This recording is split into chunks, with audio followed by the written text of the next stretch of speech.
My child, if you ignore me now, I will ignore you forever. These words just made your heart skip. Good. That involuntary contraction in your chest, that sudden hitch in your breathing, that is the evidence I was looking for. That means you are still alive enough to feel the weight of eternity pressing against this exact moment. You might think you stumbled upon this message by accident, or that an algorithm simply pushed a random piece of content into your feed to keep you scrolling. But in exactly 7 seconds, you are going to understand why that is the furthest thing from the truth. You're going to understand why your guardian angel just broke a strict heavenly protocol to ensure you had to hear this message today. They used their once-in-existence emergency override. You need to understand the magnitude of what just happened in the unseen realm right next to you. Angels are bound by laws of non-interference that are ancient and absolute, designed to respect the free will of humanity. They watch, they guide, they protect, and they whisper, but they rarely force a pause. But today, the angel assigned to you looked at the trajectory of your life, looked at the precipice you are unknowingly walking toward, and shattered the glass. They invoked a spiritual clause that allows for one distinct, undeniable interruption in a human lifetime. They froze the spiritual atmosphere around you because what happens in the next 17 minutes determines whether heaven responds to you tomorrow. Stop whatever else you are doing. I mean it. Freeze. That notification that just buzzed in your pocket? It can wait. That email you feel pressured to check? It is a distraction. That thought racing through your mind telling you this is just another chain letter, just another piece of spam, or just another random internet post. That is a lie planted by forces that know your destiny hinges on these next few moments. They are terrified that you will actually stop long enough to listen. They know that if you give me your attention right now, even for just a few minutes, their stronghold begins to crumble. This isn't a game. 3 people were chosen to receive this specific frequency today, just 3. Let me tell you about the others so you understand the stakes. The first one, a man in Chicago, saw the first sentence 3 minutes ago.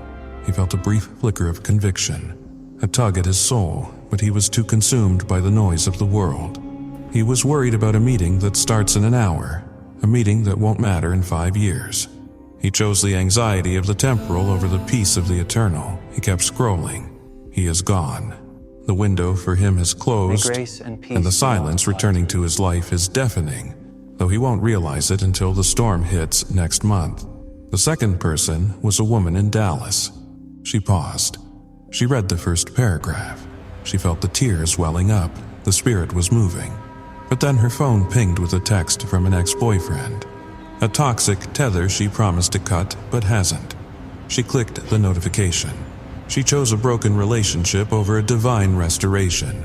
She missed the impartation of peace that would have saved her from the heartbreak waiting for her tonight. You are the third. You are the last chance. And if you leave now, if you let your thumb slide up that screen to move to the next thing, this opportunity transfers to someone else in exactly 90 seconds. The grace attached to this moment is transferable, but it is not refundable. If you walk away, you will not get another divine interruption like this for 7 years. Think about where you were 7 years ago. Think about the pain, the confusion, and the lost time that has occurred since then. Can you afford to wander through the wilderness for another 7 years, wondering why your prayers seem to hit a glass ceiling? You felt that shift just now, didn't you? I'm talking about that strange sudden heaviness in your chest. It's not anxiety, it's not indigestion. It is that unexplainable knowing that something massive is happening in realms you cannot see with your physical eyes. Your spirit recognizes what your mind is still frantically trying to process. Your intellect is trying to dismiss this as content, but your soul is vibrating because it knows the Master is speaking. This isn't coincidence. This isn't a targeted ad based on your search history. This is divine intervention, breaking through 7 distinct layers of spiritual interference to reach you at the exact moment when everything can still change. The atmosphere around you has altered. If you pay close attention, the room feels different than it did a minute ago. The ambient noise seems to have faded into the background. That is because I have cleared the line. I have pushed back the static of your daily life to create a conduit, a direct line of communication from my heart to yours. You are standing in a holy corridor, a temporary suspension of the rules that govern your reality. You have been walking through life thinking you are waiting on me. You tell your friends you are waiting on God to move, waiting on God to open a door, waiting on God to send a sign. But let me tell you the truth that heaven sees. I have not been the one waiting. You have. And while you have been waiting for a sign, I have been waiting for your attention. I have been trying to wave you down, but your eyes have been glued to screens, to bank accounts, to the opinions of people who cannot save you. But the angel saw it. The angel saw that you were about to drift past the point of no return. Not physically, perhaps, but spiritually. You were drifting into a numbness that would have sealed your ears to my voice for a decade. So the override was pulled. The alarm was sounded. The timeline was arrested. You are standing in a suspended moment of grace. The clock is ticking. But for these next few minutes, the chaotic rush of your life is held at bay. Do not squander this. The courtroom of heaven has just quieted down, and your name is echoing off the walls. You need to hear what was just said about you. Let me tell you what you don't know. Let me pull back the curtain on a reality that is more real than the chair you are sitting in or the screen you are holding. 12 hours ago, in the highest courtroom of heaven, your name was called. It wasn't whispered in the back halls of eternity, it was shouted from the center of the floor. You have likely seen courtrooms in movies, wood-paneled rooms filled with tension and hushed conversations.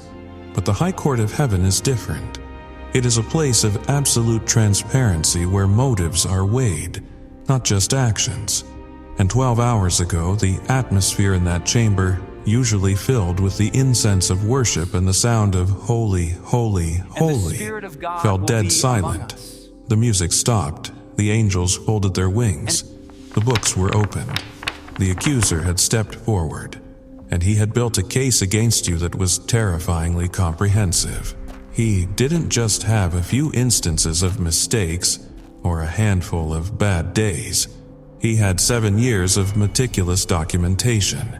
He walked the floor of that courtroom pointing a jagged finger at the timeline of your life, and he didn't even need to lie. He just read the record. He showed every moment you chose comfort over calling.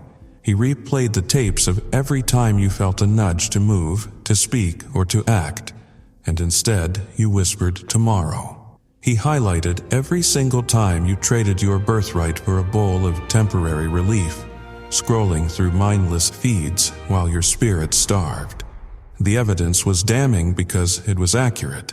He showed the court every prayer you stopped mid-sentence because a notification from Netflix seemed more interesting than conversing with the creator of the universe.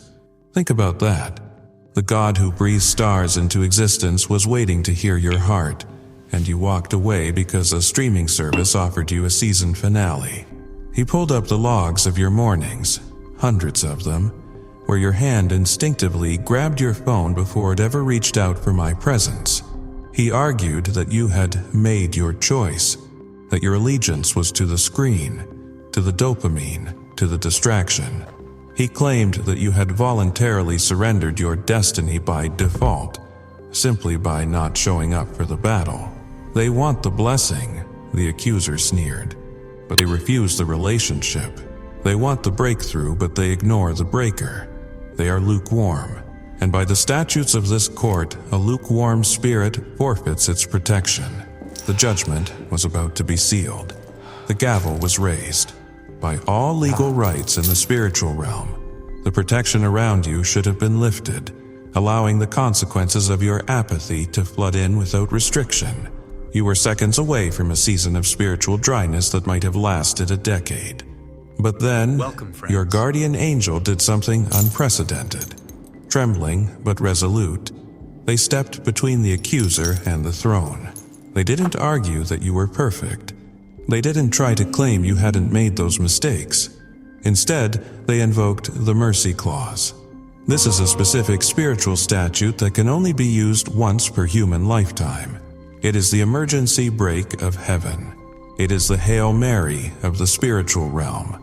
They asked to present counter-evidence, evidence that the accuser had conveniently left out because it didn't fit his narrative of your failure. They showed heaven the battles you fought that no one else saw.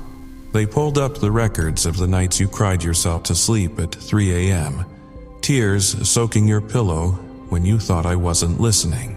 The accuser called that despair. Your angel called it hunger. They showed the times you were pushed to the absolute edge, where giving up would have been the logical, easy choice, and yet somehow you took one more breath. You kept breathing when you wanted to stop.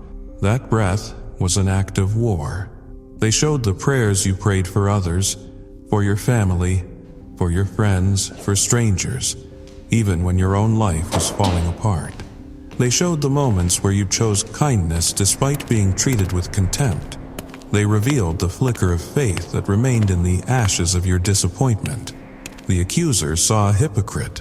The angel saw a wounded warrior who had forgotten how to fight but hadn't left the field.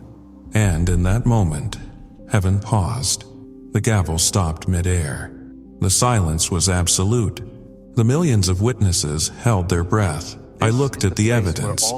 I looked at the long list of your failures, and I looked at the hidden map of your heart. I saw the struggle. I saw the intention buried under the exhaustion. And I spoke 4 words that changed everything. 4 words that sent a shockwave from the throne room to the device in your hand right now. Give them one more chance. That chance is not a metaphor. That chance is this moment. These words reading across your mind are the direct result of that verdict. You are standing in the afterglow of a divine pardon, holding a ticket purchased with a currency you do not possess. But the court has only granted a recess, not a dismissal. The gavel has been lowered, but the case is still open. But here is what heaven revealed during that recess. Something that hell has been desperately hiding from you for years. This is the classified intelligence that explains every ounce of resistance you have ever felt. You are not just another person trying to make it through life.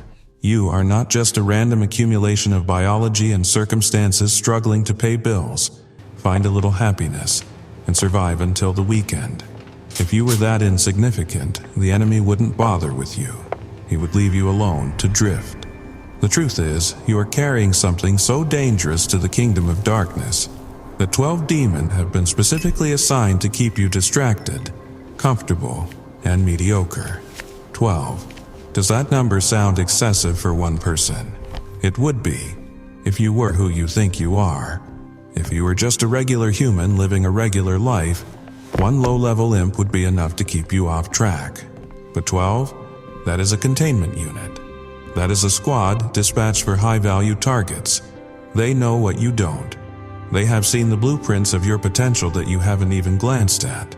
They know that if you ever fully wake up to who you really are, if you ever completely surrender to what I placed inside you before you were born, their entire stronghold over your bloodline collapses. They are not afraid of your church attendance.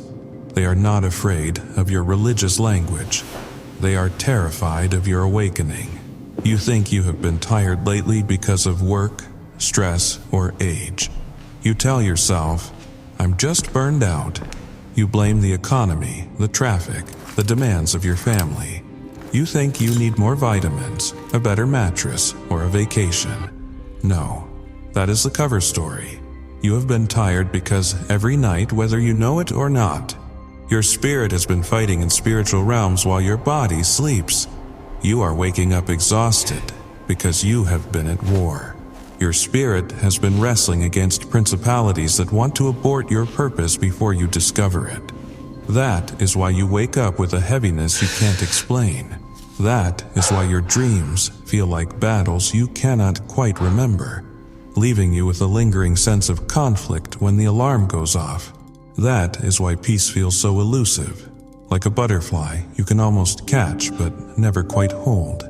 You have been engaged in hand-to-hand combat in the spirit, fending off attacks meant to crush your hope. all while your conscious mind thinks you're just having a rough week.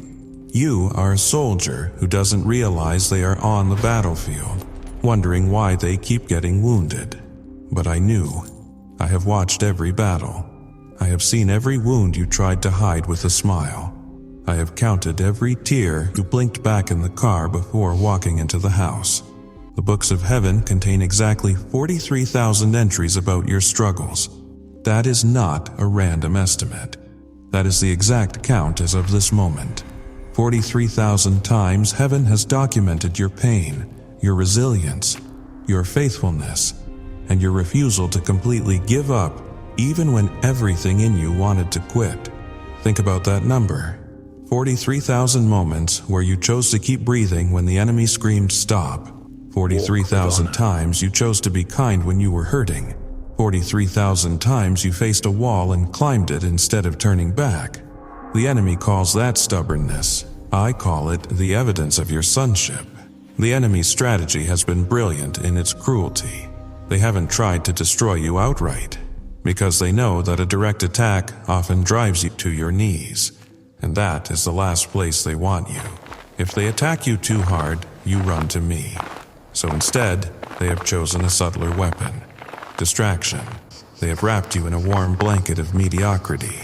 They have fed you a steady diet of good enough. They have kept you busy with things that don't matter, so you won't have time for the things that do. They want you comfortable. They want you entertained. They want you scrolling, clicking, watching, and consuming until your spiritual senses are so dull you can't feel the vibration of the divine anymore. They know that a distracted warrior is a defeated warrior. They don't need to kill you to stop you. They just need to waste your time. And it has been working. Look at your life. Look at the dreams you've shelved. Look at the bold prayers you stopped praying because they felt too big. It wasn't just life happening. That was a coordinated suppression of your spirit.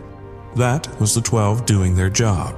They have managed to convince you that your spiritual lethargy is natural, that your lack of fire is just how it is now. They have whispered that you are too old, too broken, too busy, or too far gone to be a threat to them. But the very fact that they are still assigned to you proves them wrong. If you were finished, they would have left. If you were truly defeated, they would have moved on to someone else. The fact that the resistance is still this strong means the potential is still this great. The fact that the battle is this intense means the victory is this close. And now heaven is ready to respond. The reinforcements are gathered at the border of your life. The supply lines of grace are open. But this response is conditional. I cannot release the fullness of what I have prepared if you continue to live in the gray. And now, heaven is ready to respond. But only if you stop taking me for granted. Let me show you something about yourself you have never understood. It might sting, but you need the antiseptic of truth before the wound can heal. You live in a world that has systematically trained you to treat me like a backup plan. You have been conditioned to view me as emergency insurance, a policy you keep in a drawer and only pull out when there is a crash. You treat me like a cosmic vending machine that you approach only when you are hungry for a miracle, inserting a coin of prayer and getting frustrated when the machine doesn't dispense exactly what you ordered. You have been programmed to believe I am distant, waiting in some far-off corner of heaven, occasionally glancing down with mild interest in human affairs. But that is the greatest lie hell ever sold humanity. I am not distant. I am not watching from the bleachers. I am so close that every breath you take is borrowed from my lungs. Do you understand that? The air filling your chest right now is a gift. Every heartbeat that thumps in your chest is sustained by my rhythm. Every thought you think passes through my consciousness before it even forms in your mind. I am the environment in which you exist. I am the glue that holds the universe together. And I am the spark that fires the synapses in your brain. You take me for granted because you have forgotten who I really am. You have domesticated me. You have reduced me to religion, to a Sunday morning obligation, to a crisis management hotline. You have put me in a box labeled spiritual things, that you only open when you feel like it. But I am the God who spoke galaxies into existence with a whisper. I am the God who holds atoms together by the sheer force of my will. If I were to withdraw my focus for a nanosecond, reality itself would unzip. I am the God who knows the number of hairs on your head. And that number changed this morning when you brushed your hair. 3 fell out. I counted them. That is how intimately I am involved in your existence. I tracked those 3 strands as they fell. I know the chemical composition of your tears. I know the precise rhythm of your pulse when you are afraid. Yet, you live as if I am optional. You wake up and check your phone before you check in with me. You scroll through the lives of strangers before you seek the face of your Father. You plan your day, your week, your year without consulting the one who holds tomorrow in his hands. You make decisions based on logic, fear, desire, or the advice of people just as lost as you are, but rarely on my voice. You have gotten so comfortable with my patience that you have mistaken it for approval. You have confused my silence with absence. You have interpreted my mercy as weakness. But I am about to show you who I really am. Remember King Saul? He was chosen. He was anointed. I gave him a crown he didn't earn and victories he didn't deserve. But success made him forget the source. Power made him trust his own judgment over my word. He started editing my commands to fit his comfort. He offered partial obedience, doing 90% of what I asked and calling it worship. And when he was confronted, he didn't repent. He justified himself. He made excuses. He feared the opinions of the people more than the presence of God. So I removed my hand. My spirit departed. His story ended in madness and death on a lonely hillside. Not because I stopped loving him. I loved him until his last breath, but because he stopped recognizing me. He cut the lifeline, and without the source, the branch withered. That could be your story. It is already becoming your story. Every day you choose everything else over me. You are writing another chapter of spiritual decline. Every moment you silence my voice to listen to the world's noise. You are building walls between us. Walls I will not force my way through. I gave you free will not so you could destroy yourself with it, but so you could freely choose to love me. Love that is forced is not love. It is programming. I want your choice. But you have been choosing everything except me. You pray when you are desperate. You read my word when you are bored or feeling guilty. You worship when the song is catchy and you feel like it. You serve when it is convenient. But I am not a part-time God, and I will not accept part-time devotion. I am not interested in your leftovers. I don't want the 5 minutes you have before you fall asleep, exhausted from giving your best energy to your boss, your hobbies, and your anxieties. I want your first fruits. I want your best hours. The world has taught you to treat me casually, to approach me without reverence, to speak my name without weight. But I am holy. I am the God before whom angels cover their faces and cry, "Holy, holy, holy," without ceasing. I am the God whose presence makes mountains melt like wax.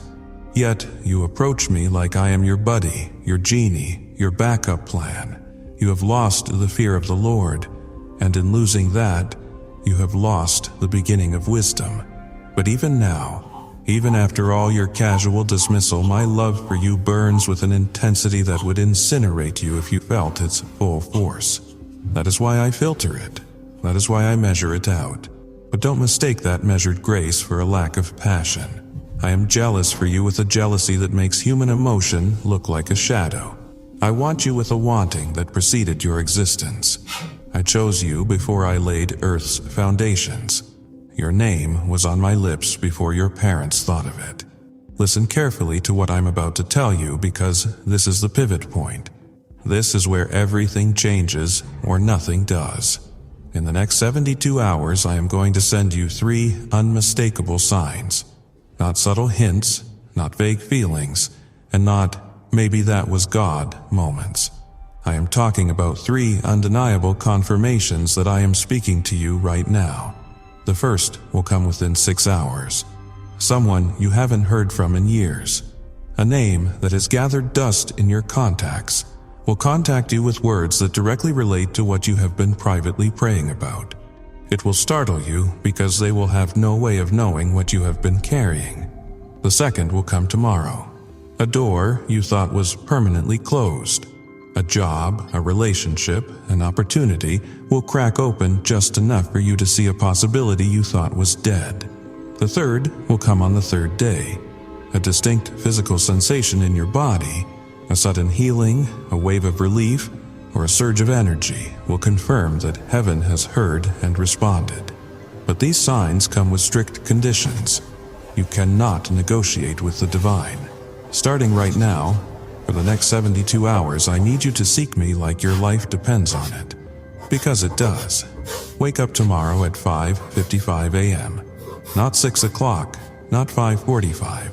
Exactly 5:55. That specific time has significance in the spiritual realm for you right now. It is a code of alignment.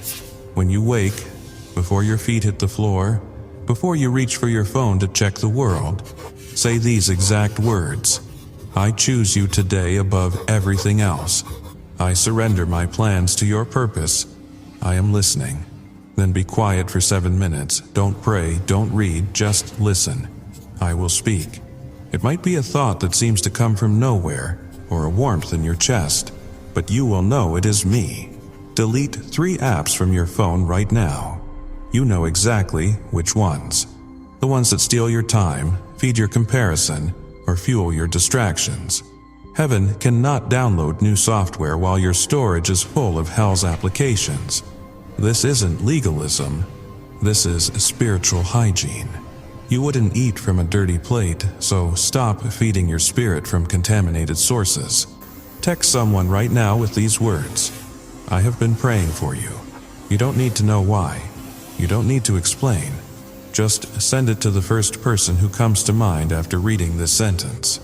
That person needs to know heaven hasn't forgotten them, and you are about to be the messenger that saves their faith. Here's what you don't understand about the spiritual realm. Every action in the natural has an amplified impact in the supernatural. When you choose me over comfort, armies mobilize. When you prioritize my presence over your plans, angels get dispatched. But when you ignore me, when you delay obedience, you give the enemy legal ground to operate in your life. That is why your finances have been attacked. That is why relationships keep failing. You have given the enemy permission through your spiritual negligence. Consider James from Detroit. 3 weeks ago, he received a message just like this. He almost scrolled past, but something made him stop. He obeyed the instructions even though his logical mind said it was foolish. Within 72 hours, the job he had been rejected from called back. They had made a mistake. He started last Monday at double the salary he had requested. But the real miracle was that for the first time in his 43 years, he heard my voice clearly. Then there's Maria from Brazil. She ignored this message 6 months ago. She thought she had time. She thought tomorrow would be better. Last month, everything she had built collapsed. The business, the relationship, the health, all of it crumbled within 3 weeks. She sent a message yesterday saying she wished she had listened. She is starting over now, but she lost 6 months of destiny she cannot get back. Time isn't renewable. And David from London, he typed 777 inches in the comments with tears streaming down his face. He had been planning to end his life that night. The pills were ready, but when he typed those numbers, heat flooded his chest. Actual physical warmth. He called the suicide hotline instead. Today, 3 months later, he is counseling others. He says typing 777 inches saved his life, but it wasn't the numbers, it was the surrender. Right now, heaven is watching. Not casually observing, but intently watching. The angels assigned to you are holding their breath. The cloud of witnesses is leaning forward. All of heaven is waiting to see what you will do with this moment. Will you treat it like every other message you have heard? Or will you recognize that this is the moment heaven has been preparing for years? Your mother's prayers are still active in heaven's courts, building pressure, waiting for you to align with them. Your breakthrough isn't just about you. It is about the generational blessing waiting to flow through you. But none of it happens if you keep taking me for granted. Type 777 inches in the comments right now. Not later. Not after you think about it. Right now. Those 3 numbers are your agreement with heaven. They are your declaration that you are done taking me for granted. They are your signature on a spiritual contract that says, from this moment forward, I choose God first. When you type those numbers, documents in heaven get stamped. Resources held in escrow get released. Angels on standby get activated. Then share this message with exactly 3 people. Not your entire contact list. 3 specific people. You already know who they are. Their faces just flashed in your mind. One of them has been crying themselves to sleep. One is about to make a decision that will destroy their destiny. One is wondering if I have forgotten them. You are the answer to their secret prayer. The portal that opened when you started reading this closes in 60 seconds. Not metaphorically. Literally, the spiritual frequency is about to shift. Once it closes, it will not open again for 7 years. 7 years of wondering what if. Or right now, you can change everything. You can stop the cycle of spiritual procrastination. You can step into the version of yourself heaven sees. The countdown has started. 30 seconds. Your destiny is waiting. Heaven is watching. Hell is trembling. 20 seconds. This is your burning bush. This is your road to Damascus. 10 seconds. Type 777. Share with 3. Choose me. 5 seconds. Everything changes. 3, 2, 1. Welcome to the beginning of everything you have been waiting for. The portal is sealed. The contract is signed. The angels are moving. Watch what happens next. It has already begun.